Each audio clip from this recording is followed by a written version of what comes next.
On August 20th, 1975, the first Viking spaceship was launched. Just 2 weeks later, there was a second Viking launch. Together, they began the search for Martian life.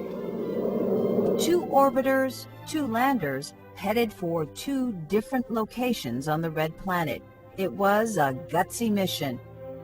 It was one of the biggest adrenaline rushes of mine or anyone's life, and the story as it unfolded was a classic example of scientific discovery. Nav is green for touchdown. ACS is green, 1.5 degrees per second max, 0.2 Gs. Feet per second. Touchdown, we have touchdown. We didn't know then what we know now, which is how tough it really is to land on Mars. 12:50. That is 35 minutes from now. The playback of pictures will start, as I understand it.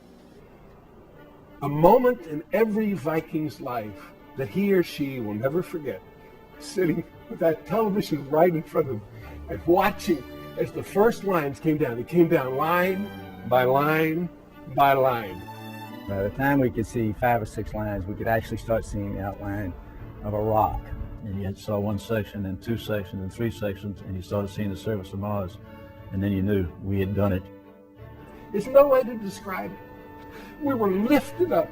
It was, everybody kept walking around. This photograph will be in the books 1,000 years from now. Viking gave us the first view of Mars as if we were standing on the surface.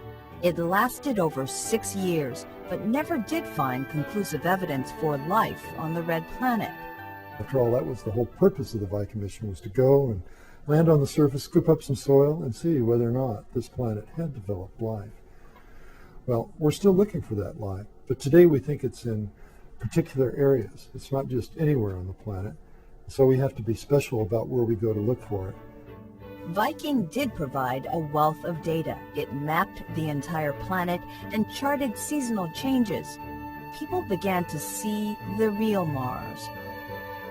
Every time we've gone to Mars, we've increased our ability to see details. And we've seen a brand new Mars.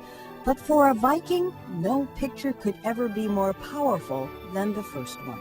Every single time we have gone there, it's been a brand new Mars, but the biggest brand new Mars of all time was in July of 1976.